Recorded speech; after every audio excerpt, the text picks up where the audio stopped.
क्या skill set आ गई थी आपके पास by the end of third year by doing all the internships? कुछ नहीं यार। तो फिर क्यों सोचा कि फॉक्सी मरोन स्टार्ट करते हैं, एजेंसी स्टार्ट करते हैं? क्या सर्विस सेल करने का अपने प्लान? सही बोलूँ ना, सच बोलूँ तो नेस्ले वाले आए थे रिक्रूटमेंट के लिए। बहुत सारे लोग आए थे रिक्रूटमेंट के लिए। जॉब जो दे रहे थे उसकी स्टार्टिंग सैलरी कुछ ज़्यादा थी नहीं, तो मैंने बोला कि चल ट्राई करते हैं, इसमें क्या ख़राब होगा। हाँ। बिकॉज ज़्यादा पैसा डाला नहीं था फॉक्सी मरोन में ना, 16,000 रुपये डाले थे पॉकेट मनी के, तो कितना ही ख़राब हो सकता है। बोला कि ट्राई करते हैं और शुरू कर दिया। नेस्ले आपका पहला क्लाइंट था? नहीं, नेस्ले वाले जॉब के लिए आए थे, नेस्ले ऑफिस जॉब के लिए आया था? कॉलेज में। कॉलेज में जॉब करना आपने ली नहीं फिर वो? हाँ, आपको ऑफर मिल गया था बेसिकली? मैंने ट्राई नहीं किया। डायरेक्ट आई वाले आए थे, नेस्ले वाले आए थे। मैंने पूछा कि जॉब क्या होगा, तो मुझे इंटरेस्टिंग नहीं लगा, तो मैंने बोला कि ठीक है चलो ये कर लेते हैं। तभी वो वार्ड ब्लॉग वालों ने मुझे जॉब दिया था। 1 महीना मैंने वहाँ पे जॉब किया वार्ड ब्लॉग में, वापस कंटिन्यू किया, और फिर मैंने सोचा कि कुछ और ट्राई करता हूँ, तो ये फॉक्सी हो रहा था, कर लिया। और इसमें पहला क्लाइंट के आपने क्या क्रैक किया था? पहले क्लाइंट के लिए एक्चुअली क्या हुआ, फिर वो जो फोर्स इंडिया वाला था उसको पता था कि मैं कम्युनिटी मैनेजर था, तो उसने मुझे काम दिया कुछ और ICICI लोम्बार्ड का, वाया काम दिया। फिर जो क्लाइंट था फोर्स इंडिया का उसने एजेंसी शिफ्ट कर दी। जो बंदे ने मुझे ICICI का काम दिया उससे एजेंसी उसने शिफ्ट कर दी दूसरी एजेंसी के पास। तो वो दूसरी एजेंसी के पास वाले को उसने बोला कि कम्युनिटी मैनेजर इसको ही लेके आ, क्योंकि अब बंदा अच्छा है। तो फिर वहाँ पे जॉब जो फोर्स इंडिया का था वो सेकंड क्लाइंट बन गया मेरा वापस।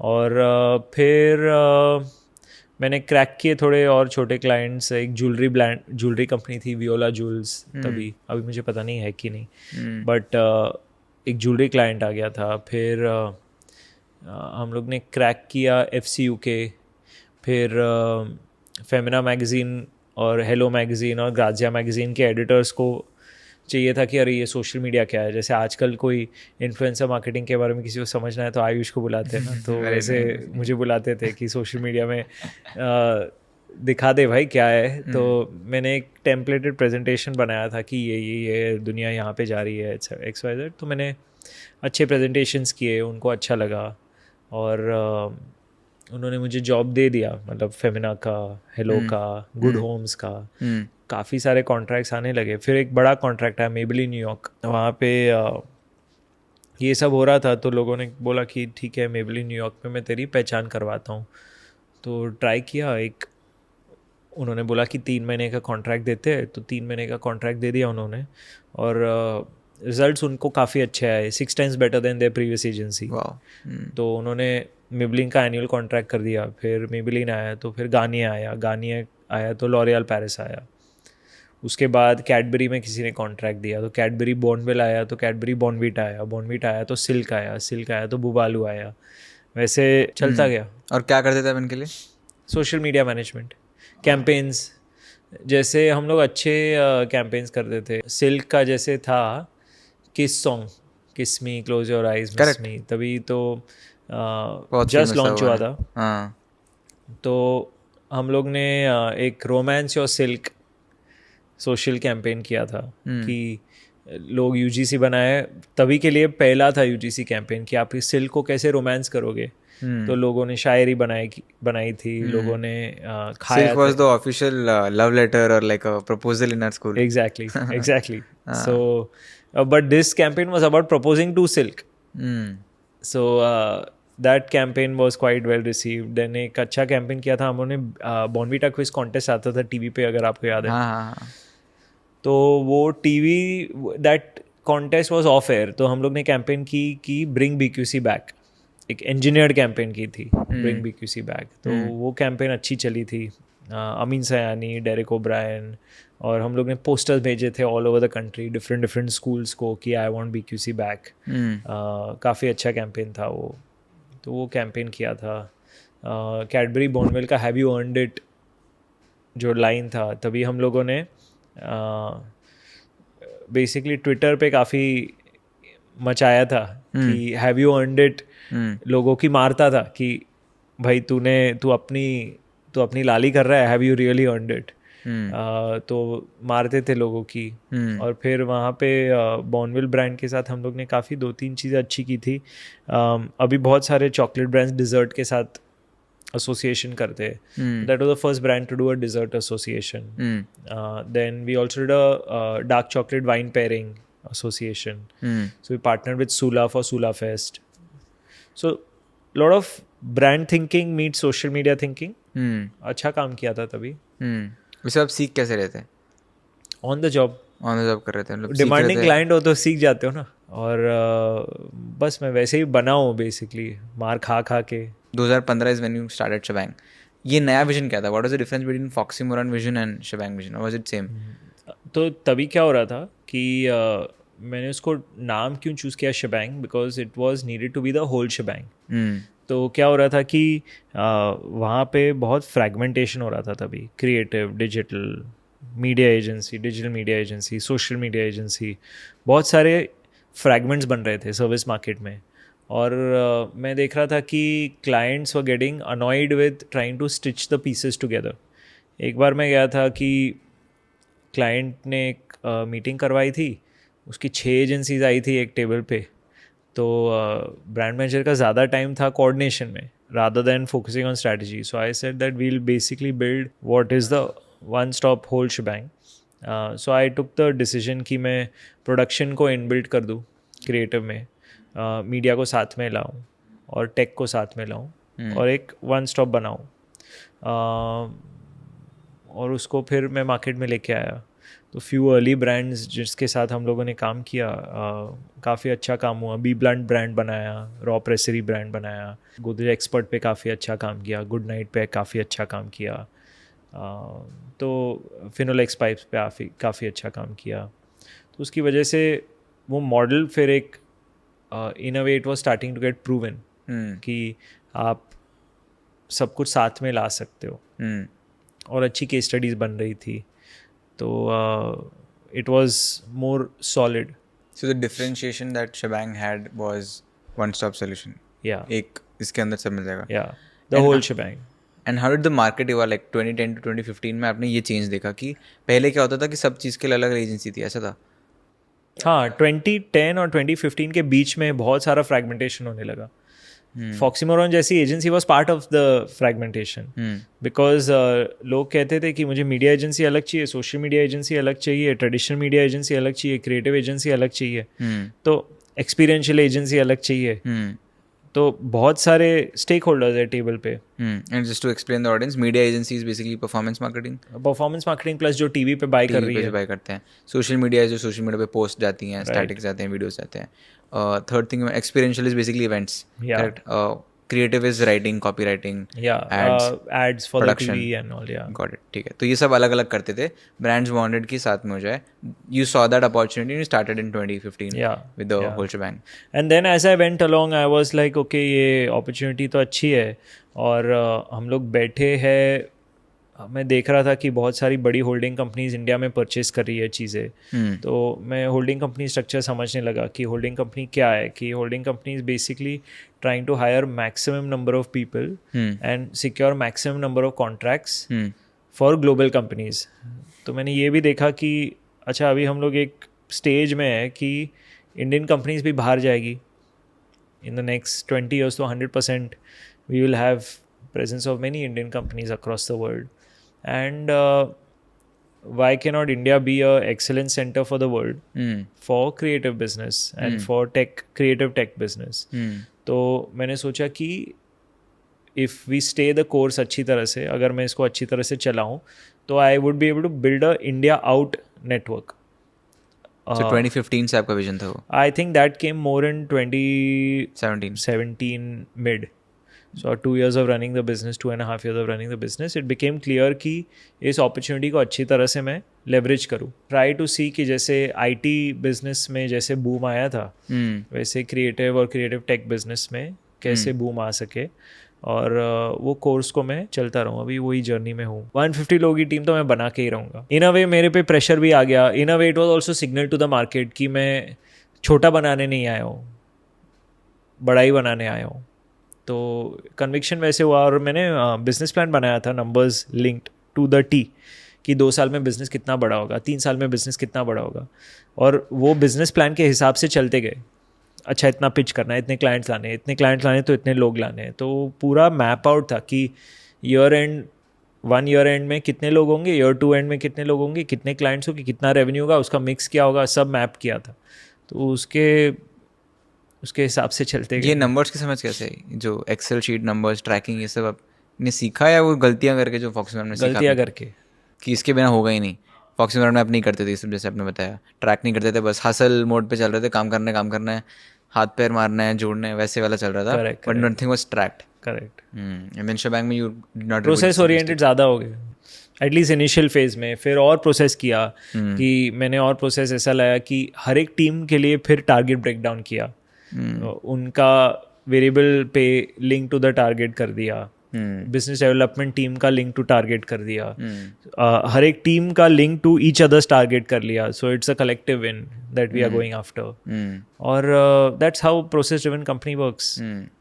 सिस्टम्स और प्रोसेस मुझे ऐसी चीज़ लगती है जो एक मोटी बन जाती है at the end of the day, क्योंकि मैक्सिमम लोग को नहीं आती, मुझे भी नहीं आती। That's also culture if you think about it ना, even your processes is a part of your culture. ये कोई सीख कैसे सकता है? How can an entrepreneur learn the system process? Is there a course to do और is it just literally sitting on an excel sheet figuring out things? क्या मतलब क्या एडवाइस करोगे आप?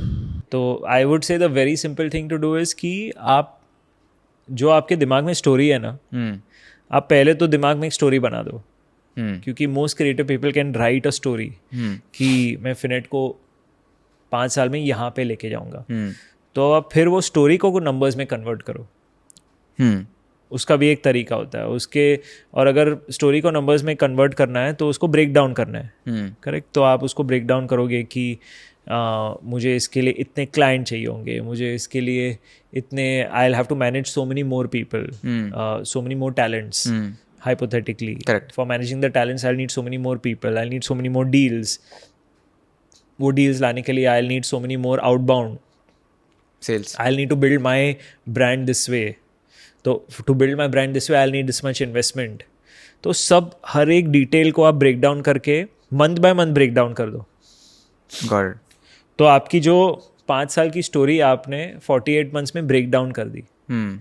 Got it. Before you go to Shebang piece also, on the second point that you mentioned, leadership / training, वो कैसे build करते हैं? Like अगर मैं अपनी 40 लोग की टीम में बोलूँ तो आई थिंक मेरे पास 4 लोग होंगे जिनको मैं, आप जैसे सेकंड ईयर कह रहे हो, बनाने की कोशिश कर रहा हूँ, कर चुका हूँ, जो है मेरे। But what is the right way to do it? Like साथ में बैठ के अगर ब्रेक डाउन करे तो कैसे होता है? लाइक साथ में बैठ के उनको काम कराओ, फिर उनको बोलो कि आपको आगे फॉलो करना है, वो स्टेप्स कैसे होगा? बिकॉज ये कोई सिखाता नहीं है, मुझे नहीं पता अगर MBA में सिखाते होंगे, but in general I don't think कोई कोर्स में भी सिखाते हैं, हिट एंड ट्रायल ही होता है। But because you have led a team of 1000+ people, इस पर आप क्या बोलोगे? I am sure you have like a leader, like 20-25 लोग होंगे जिनके अंदर 100-200 लोग होंगे, वैसे जो आपके स्मॉल बिजनेस यूनिट आपने बना रखे हैं, तो वो आप कैसे करते हो? How do you build your second layer? अभी मैं कैसे करता हूँ कि it's a mix of hard and soft. तो let's break down hard and soft. Hard means I am trying to measure everything, कि आपको समझ में आ जाता है कि see basically your second line is either got it और दे हैवंट गॉट इट। आपको तो टाइम देना ही है, जैसे आपने बोला बैठ के टाइम देना ही है, और आपको डिटेल में जाना है, उनके साथ टाइम स्पेंड करना है, उनके साथ रिलेशनशिप बनानी है, उनको दिखाना है कि काम आप कैसे कर रहे हो, वो सब तो आपको करना ही है, वो सब लोग करते हैं। जो हार्ड की चीज़ है वो है कि आप मेजर करो उनके नीचे एट्रिशन रेट क्या है, तो कितने लोग निकल रहे उनके नीचे, उनके वॉच के अंडर। सेकंड, उनके क्लाइंट की सेटिस्फैक्शन स्कोर क्या है, वो मेजर करो, उसमें निकल जाता है। उनका बिलिंग वेलोसिटी क्या है, उससे निकल जाता है। वो लोग जो प्लान करते हैं कितना वेरिएंस के साथ एग्जीक्यूट करते हैं, उससे भी निकल जाता है। तो बेसिकली मैं करीबन 50-60 पैरामीटर्स मेजर करता हूँ, right from net promoter score of the client to the satisfaction score of the client to the mood score of the team to the net promoter score of the people working in the team to the attrition rate by the designation to the adherence to business plan to the amount of additional billing they can do to the number of trainings they have conducted, तो उनको framework दे दिया अगर आपको अच्छा बनना है तो आपको ये फ्रेमवर्क के बॉक्सेस टिक करने और उसमें से क्वांटिफाई हो जाता है। और वो फ्रेमवर्क को अगर आदमी को मोटिवेटेड रखने के लिए कि हाँ मैं ये फ्रेमवर्क में let me try to work around this framework, that's where relationship comes in, that's where time spend comes in. आपने रोड मैप बना के दे दिया उसको कि तुझे ये सब करना है, हाँ, लेकिन अगर उसे पूरे दिल से पूरे लगन से वो रोड मैप को फॉलो करना है तो ही मस्ट लव यू, तो that's where the hard soft comes in. so hard is these are the metrics and soft is the relationship that you build with that person. या So basically कहीं ना कहीं जो personal professional लोग कहते हैं personal होना ही पड़ता है ना, like personal relationships you must have with your. obviously I don't think there is any way out of it. You cannot build a team if you don't have a personal equation. वो मैंने थोड़ा लाफे मार के सीखा मैं। By default it use to come to me, फिर मैं थोड़ा ज़्यादा प्रोफेशनल होने लगा, फिर समझा कि अरे भाई एक्चुअली पर्सनल से ही टीम बनती है, बिकॉज लोग आपके लिए आपके साथ काम क्यों करना चाहते हैं? Correct, because they like you. हाँ ठीक है, आप रोड अच्छा दिखाते हो, आप फॉर्मेट अच्छे बना के देते हो, लेकिन आपका रोड मैप अच्छा है, आपकी अपॉर्चुनिटीज़ अच्छी है, but at the end of the day have to be bought in to you and they have to be bought in to the organisation. सिर्फ डंडे मार के कुछ नहीं होगा, नहीं, लॉन्ग टर्म नहीं चलेगा। नहीं चलेगा। और फिर उन सब के बीच में क्या डायलॉग क्रिएट करवा सकते हो आप? क्योंकि अगर आपके 10 लोग हैं या 20 लोग हैं या 25 लोग हैं, अभी रिसेंटली मैंने किया, सब मेरे मेन 25 लोग को एक राउंड टेबल पे बिठा दिया और सब जो मेरे प्रॉब्लम है मैंने स्मार्टली उनको दिखा दिया कि ये उनके भी प्रॉब्लम है। तो सोल्यूशन जो निकलने लगे, अगर मैं बोलता था कि ये करो तो शायद इतनी आसानी से नहीं करते, बट क्योंकि उन्होंने ही सोल्यूशंस निकाले तो it was easier for them to understand कि अच्छा ये बोलने की कोशिश कर रहा है, because we co created the solution together. So also it's important that they have a one on one equation with you, but also they have a equation with each other. वैसे कोर टीम बनती है फिर। 2015 is also the period when Instagram was also, I think, in Yeah, the picture. Instagram was getting more active. तब क्या करते थे आप socials में, if you can just explain? तो मैं लोगों को कहता था कि आप इंस्टाग्राम पे कुछ डालोगे ना तो आप वही डालो कि अगर आप ब्रांड मैनेजर होते तो आप उसको टाइम्स ऑफ इंडिया के फ्रंट पेज पे भी ऐड खरीद के देते, तो इंस्टाग्राम पे डालना। डोंट ट्राई टू थिंक कि Instagram is equal to time pass, because एक फेसबुक में एक जोन आ गया था कि लोग कुछ भी डालते थे फेसबुक पेजेस पे। फेसबुक एक्चुअली मरा उसकी वजह से, बिकॉज ब्रांड बकवास डालने लगे। तो means specially for brands Facebook died because they were putting nonsense. 2016 2012 13 14 I am part of that culprit. हम लोग हैंडल करते थे तभी एक page X Angels Club. Okay, तो एक्स का एक था एक्स एंजल्स क्लब। उन लोग का फॉर्मूला ही था कि they use to take photo shoot with some girls, click the photos, put a racy caption, and every day it would be that 3 times a day. So beyond a point there is no depth to that and there's no like storytelling to that. It's just playing to the desire of the audience. So then I said we need to actually go back and go to the craft of creativity. तो फिर हम वैसे बनाने लगे। उसमें हमारा सबसे अच्छा काम हुआ फेविकॉल का। तो फेविकॉल का फर्स्ट पोस्ट मुझे याद है, मैंने क्या लिखा था, हैप्पीली मैरिड विदाउट स्पेस, नीचे फेविकॉल का लोगो। तो it was a very it was a great time. Many of the early posts of Fevicol was using the Instagram UI in a very, very interesting way. I'll send you some of the done please the posts. So they were really playing creatively with the UI and they were writing the ads. We were writing the ads like they were print ads, as got it, worth as putting good as worth putting on a front page of a newspaper. got it. The simple logic was that अगर आप पैसा डालोगे उस पे तो आप उसको release करना, नहीं डालोगे तो मत रिलीज करना। और वो काफी हद तक चला हमारे लिए, बिकॉज चला मतलब सोशल्स में। जैसे मेरा एक नहीं, एक डीएनए बना फिर कंपनी में। अच्छा, वैसे एक डीएनए बना कि मैं एलिवेटेड काम ही करूँगा या करूँगी। मैं उसको अच्छी तरह से well design work and well written work with that aha moment, फिर मैं वही टाइप का वर्क रिलीज करूँगा। And fundamentally why would clients at that time 2015-16 अभी भी क्लाइंट्स को लगता है सोशल मीडिया से क्या ही हो जाएगा डाल के, तब कैसे था? लाइक फेविकॉल जो भी आपने ब्रांड्स के साथ काम किया, उनको उनका इंसेंटिव क्या था फेसबुक में रहने का या इंस्टाग्राम में क्रिएट करने See, number of Indians on these platforms were growing rapidly. It was still 150 million, 100 million, 80 million on Instagram. So it was quite a sizable audience. It was tomorrow's audience. They were investing for the future. That's why they were there. Did they understand that और आपने उनको समझाया? I think they understood that. मैं कुछ उन लोग को समझ में, आप ब्रांड्स को, जो अच्छे ब्रांड्स हैं ना, उनको सब कुछ समझ में आता है. वो आपसे सेकंड ओपिनियन लेना चाहते हैं. तो अभी लेटेस्ट इन्फ्लुएंसर मार्केटिंग थी या क्या थी? कौन सी ब्रेकआउट? इन्फ्लुएंसर मार्केटिंग, AI तो अभी चल रही है जो बोली होगी. इन्फ्लुएंसर में हाँ, मैं actually was just gonna say that only कि 2021 में इससे इन्फ्लुएंसर मार्केटिंग 2017-18 से शुरू हो गई थी क्योंकि यूट्यूब थे पर तब सीख रहे थे, आ रहे थे. तब the biggest of the agencies were not looking at it. Correct. 2021-2022 was जब अचानक से इतना ब्रेकआउट हुआ thanks to Covid, so much money pouring in, इतने सारे क्रिएटर्स आ गए, इतने पैसे कमा रहे हैं वो, is when I think agencies and brands started realizing कि हो रहा है. I think 2023 and this year a lot of agencies and brands have caught up to it. Even brands are now becoming creators, they're creating their own videos. तो अब I think वो एक phase है कि हाँ, influencer marketing मुझे ऐसा लग रहा है कि it's a wobbly time for influencer marketing agencies because the arbitrage of knowledge is gone. Correct. कि 2021-2022 में आपने जो सीखा था, किया था, अब वो क्रिएटर ब्रांड जा चुका है, वो जो एजेंसी वाले बंदे हैं वो ब्रांड्स आ चुके हैं, वो ब्रांड टू ब्रांड शिफ्ट हो चुके हैं, वैसा भी हो गया है. तो वो knowledge transfer of creator prices, creator कैसे बनाते हैं, कैसे इंटीग्रेशन होती है, वो सब ट्रांसफर हो चुकी है. राइट. सो ब्रांड एंड ऐसा कुछ खास ऐसा कुछ नहीं होता है कि इन्फ्लुएंसर मार्केटिंग की स्ट्रैटेजी बना के दो, unless and until you have a very big budget, which most brands, मेरे जो स्टार्टअप टाइप होते हैं उनमें नहीं है. You can, your brands can differ, but उसकी वजह से एक इन्फ्लुएंस मार्केटिंग की डिमांड स्पेशलिस्ट एजेंसीज का ऐसा कुछ नहीं है. आप एक जेनरिक के पास भी, generic as an like you can go to a agency which is doing multiple things and they can also do influencer for you, और they can also outsource and they do it well for you, and they will do well for you. So I think वो एक इसी की बात करो ना. या exactly same. I mean that's a good example. Got it. AI में आप क्या कहना चाह रहे हो? एआई में आपने बोला, एआई में आपको क्या लग रहा है स्कोप? अभी एआई में तो मेरे हिसाब से see, I think AI is such a vast field.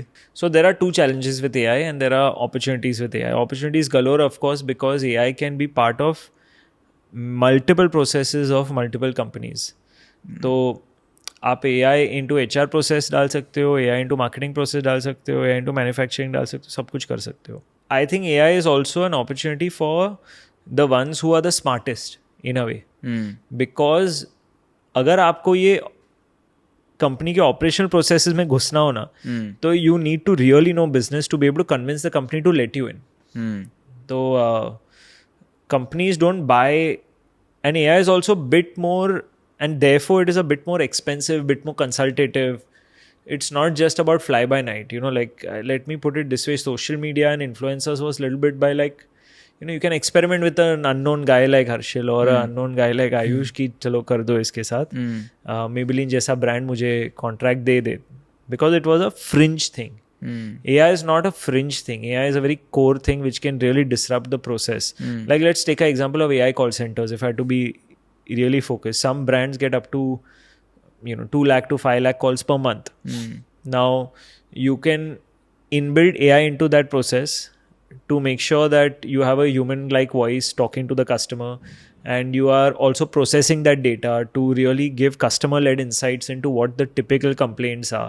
Basis those complaints आप निकाल सकते हो कि you know, ये प्रोडक्ट में ये इम्प्रूव करना चाहिए, सर्विस में ये इम्प्रूव करना चाहिए. तो वो सब डॉट्स कनेक्ट करने के लिए आपको बिजनेस ब्रेन चाहिए अच्छी खासी. Very true. So it's not just about मैंने AI कॉल सेंटर में इम्प्लीमेंट कर दिया, but how do I watch that whole process through, and then can I connect and give you another service link to that. तो I think we are coming into a age जहाँ पे the most bright minds, the most sharp aware minds will have the highest opportunities. And again coming to the influencer marketing वाला topic also जो हमने discuss किया था कि कैसे वो वॉबली चल रहा है, and because the arbitrage is gone. Do you feel the same in the social media business also? Because इतने ब्रांड्स आ गए हैं जो खुद का यूट्यूब चैनल खुद इन हाउस बना रहे हैं, they have done a decent job, and they are like कि will do this in house. एक इन हाउस का जो कल्चर है वो भी काफ़ी है, बिकॉज जो टॉप टैलेंट्स एक एजेंसी का एक अच्छा क्रिएटिव बंदा एजेंसी में जाता था बिकॉज ऑफ द क्रेज और niceness of fun of working at it, जैसे आपने बताया 2013 वो ब्रांड्स में नहीं मिलता था, but now brands are also creating that culture कहीं ना कहीं, एंड मुझे आज का 22, 23, 24, 25 वाला टैलेंट है वो उधर जाके वो सेम काम कर रहा है जो वो एजेंसी में बैठ के शायद करता, एंड एजेंसी टू ब्रांड बहुत ज़्यादा हो रहा है. What is valuable right now as a phase. It's good what they are doing. I think market is so big कि हर एक के लिए जगह होगी ही होगी. वो ब्रांड्स जो है इन हाउस क्रिएटिव टीम वाले ज़्यादा प्रोडक्शन टीम्स के साथ डायरेक्टली काम कर रहे हैं, तो प्रोडक्शन जॉब बहुत दे रहे हैं, इन्फ्लुएंसर जॉब बहुत दे रहे हैं, स्ट्रैटेजी वो कंट्रोल कर रहे हैं. और बहुत सारे ऐसे भी ब्रांड्स होते हैं कि वो strategy, the in house brands are doing strategy plus execution control. And some brands are there, they are doing only strategy control. So they see, it's also company कैसे structured है, company का marketing को budget कितना दिया है. So it's not always easy for brand leaders to manage execution. Correct. बहुत कम लोग हैं, और that's why I am not so worried about it, because हर एक ब्रांड में एग्जीक्यूशन टीम बन नहीं पाएगी, because it doesn't just need not just about environment or culture, it also needs a leader who is very equipped with execution. And it requires an exceptional leader who is very good with strategy and very good with execution. See, at the end of the day, for a senior person, very skilled person, if they focus a lot on execution, then somewhere they might be missing out on strategy. And ultimately they are being paid the big bucks to drive the strategy, top line, bottom line. That's what they are being paid for. So, and there are very few who can play the balancing role very, very well. So the ones who are doing it, kudos to them. And beyond a point, उनका marketing कितना चलते रहेगा. Right now they are on overdrive of marketing, so it makes sense to keep it in-house. And you'll see who is doing that. Swiggy is doing it, Zomato is doing it, Zepto is doing it. In fintech, Grow is doing it. Win12. Yeah. So like Grow, for example, they are doing a hybrid model also. They're also working with agencies. Swiggy is also working with agencies. So I think when they're in that overdrive mode, they need bit of in, bit of out. They need everything that they can get. मुझे पता है आपको इसमें बहुत interest है, which is India to abroad, India to the globe, India to the world. And why do you think Indian agencies haven't been able to go abroad or like offer their services? Because जब भी top quality website की बात करें या top designer की बात करें, it's mostly European people और the US agencies that we talk about, जो बहुत चार्ज करते हैं. उनका काम भी हम देखते हैं एट द एंड, हम वहीं से इंस्पायर होकर करते हैं. Even creators for that matter, Right. A lot of the creators that you see in India are more और less inspired by the US creators. तो वो डीएनए है क्या, ये मतलब ऐसा क्यों होता है? अगर मैं एजेंसी बिजनेस को देखूँ तो एजेंसी बिजनेस बड़ा है on the back of brands expanding globally. तो नाइकी का एग्जांपल लेते हैं. वाइडन एंड कैनेडी उनका एजेंसी था पोर्टलैंड में, और नाइकी जैसे उनका बिजनेस एक्सपैंड हुआ यूके में, यूएस में, वाइडन ने ऑफिस वहाँ पे खोली कि जो मेरा एंकर ब्रांड है मैं वहाँ पे जाके उनको सर्विस कर सकता हूँ. तो by default brands expanding led to agencies expanding. जैसे रिगलीज च्यूइंग गम और BBDO, part of Omnicom group, उनका रिलेशनशिप अभी 35 ईयर्स ओल्ड प्लस है. तो इन अ वे कि उन्होंने एक्सपैंड किया तो उसकी वजह से ये सब एक्सपैंड हुआ. या फोर्ड मोटर कंपनी और WPP, लंबा रिलेशनशिप है. कोलगेट और WPP बहुत लंबा रिलेशनशिप है. तो जैसे कोलगेट इंडिया में आया तो WPP ने ऑलरेडी इन्वेस्ट किया था इंडिया में, बट उनको स्ट्रॉन्ग एक कंपनी आ गई क्लाइंट के ज़रिए, डेंसू, जापानीज़ कंपनी. यस. और जापानीज़ ब्रांड्स जहाँ पे एक्सपैंड हुए वो जापानीज़ एजेंसी के साथ ही काम करते हैं. तो क्रेजी. वैसे उनका जो फुटप्रिंट एक्सपैंड हुआ क्योंकि उनकी कंपनीज भी एक्सपैंड हुई.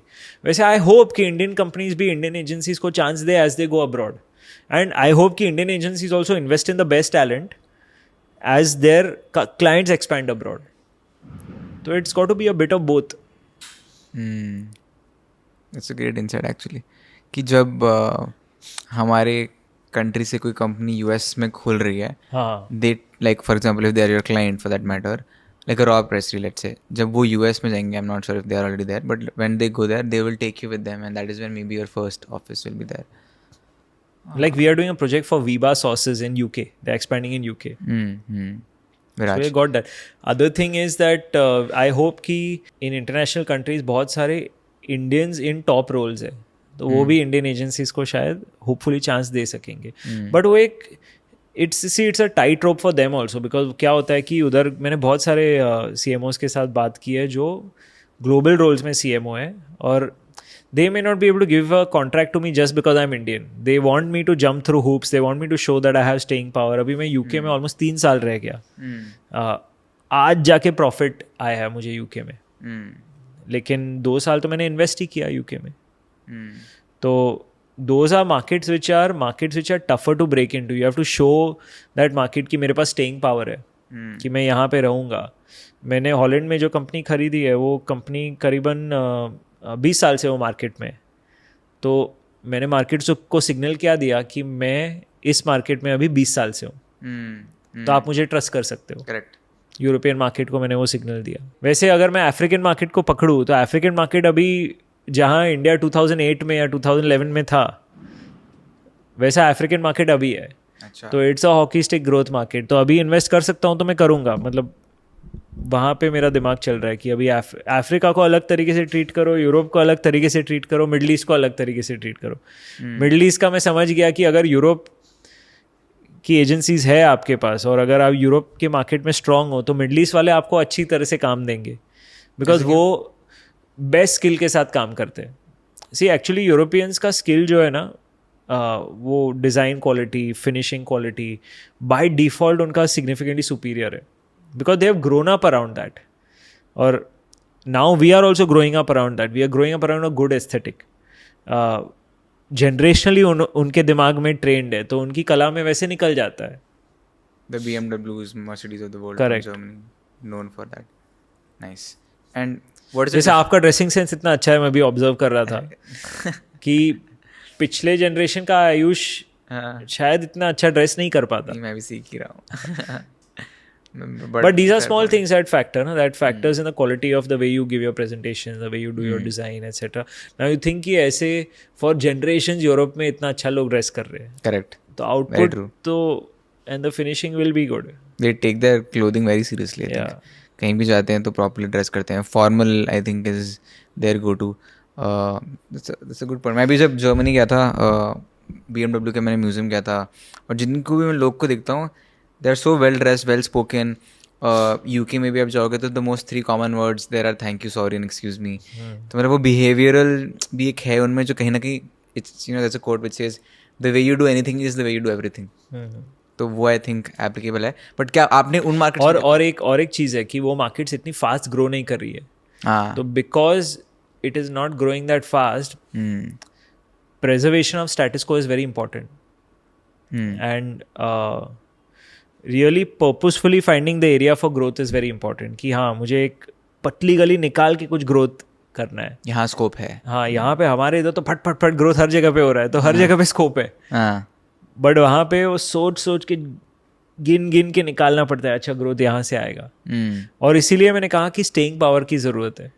बिकॉज ऐसा नहीं है कि आप कल आ गए, आपने कुछ पैसे डाल दिए और ग्रोथ आ जाएगा, वैसा नहीं है. यहाँ पे trust is a big thing ना. मतलब वहाँ पे पेशेंस चाहिए, और वो पेशेंस और प्लस वो इनसाइट चाहिए कि मैं कहाँ से ग्रो करूँगा. और यूएस मार्केट अभी फिगर आउट कर रहा हूँ उसके बारे में. यूएस मार्केट भी कर रहा हूँ. बट मैंने जितना सुना है और देखा है वहाँ पे ऐसा होता है कि एंट्री लेना बहुत मुश्किल है यूके में. यूएस का भी ऐसे ही हो सकता है, बट यूके में एंट्री आपको मिलने में टाइम लगता है. बट एक बार आप एंट्री हो गए तो they do a long term work with you. But unlike that India में ऐसा कुछ नहीं है. आपको गेट में एंट्री बहुत जल्दी मिल सकती है, बट क्लोज हो रहा है नहीं हो रहा है नहीं पता. क्लोज हो भी गया तो आपको नहीं पता कब तक आपके साथ है. Correct. That I think is a fundamental difference. Because choices भी बहुत है इंडिया में. एंड कोई सस्ते में कर रहा है, कोई महंगे में कर रहा है, किसी क्वालिटी ज़्यादा है. All that factors I think that way do you think India is a more competitive market? 100% है ना. 100%. और कॉम्पिटिटिव भी वर्ड ना, इतने इसके इतने डायमेंशंस है. UK is also more competitive market because जैसे आपने कहा ना कि अंदर घुसने के लिए बहुत टाइम लगता है, तो that way it's competitive. But once you are in then it's less competitive. And India is like घुसने के, तो I think you have to take the market for what it is. Right. और फिर आप क्या बना रहे हो. जैसे मैंने देखा कि मेरे लिए जो मैं एंटरप्राइज बना रहा हूँ उसमें मुझे एम्स्टर्डम की ज़रूरत है. बिकॉज मेरे हिसाब से अगर आप क्रिएटिव और क्रिएटिव टेक बिजनेस बना रहे हो तो Amsterdam based setup is equivalent to like a Harvard. Amsterdam is like Harvard of creative tech world. ऐसा है क्या? Because exceptional in terms of experimentation, as exceptional in terms of design. तो मैंने बोला कि मुझे मेरे सेटअप में एक कुछ वैसा चाहिए. तो यूरोप में हम कैसे बेचते हैं कि Dutch design, British story telling, Indian tech. We sell that offering. Wow. And we go into markets and we go into brands like that. And in India we sell the whole shebang. So for each market we sell ourselves slightly differently. Positioning is different. Africa में शायद अलग बेचेंगे. वो जाऊंगा तो हाँ, तो सिखाना पड़ेगा शायद एजुकेशन. correct, वाला exactly. scene So लग रहा है there ऐसा it will be like we are here to add to the market and help grow the standards. Got it. Dubai market में, यूएई में भी आप एंटर कर रहे हो. अभी जैसे एंटर कर रहे हैं तो सब इवेल्युएट हो रहा है कि कहाँ पे नेक्स्ट बेट ले. My final question is again from a knowledge perspective only. What would you recommend, not just the agency founder but in general? Knowledge से बोल सकते हो, but either from exposure perspective कह सकते हो, because a lot of the audience is 20 to 28. हाँ. How can they practically expand their horizons, not just skill wise but just life wise, and also see things that they're not seeing? I think try to do as many self-assessment as possible. Test. Like you were speaking about the NLP link testing. So I would say any good exercise first is to understand yourself. And you can do everything. Do a personality test if you want. Do a Vedic astrology if you want. Do a like what words are you using and what is it saying about you. Do a deep personality evaluation. Do a Hogan test. Do a whatever, like just understand as much as you can about yourself, because when you understand about yourself, you understand your blind spots. And you understand your own traps. Once you understand your own traps, you can work to strengthen your traps. Life is a function of us strengthening our traps. So once we understand where we can get caught, we strengthen for that. Then also we know that we might get caught in it because that's our natural predisposition. But मैं वहाँ से शुरू करूँगा कि एक self evaluation जितना हो सके वो. और सेकंड इज हो सके तो मेरे हिसाब से आई वुड हाईली रिकमेंड कि हर एक आदमी को मेडिटेट करना चाहिए. बिकॉज वो एक जो आपके अंदर का जो वॉइस है ना, voice of reason, you can tap into that faster. You will be able to bullshit yourself less. And what do you do with that? You try to solve the gaps.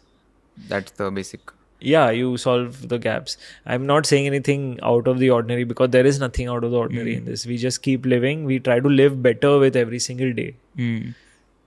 Basically, just don't, like, not literally, but like हर समय go with the flow मत करो. कभी कभी pauses लेके introspect करके understand भी करो कि तुम क्या गलत कर रहे हो, कैसे कर रहे हो, and then work on it.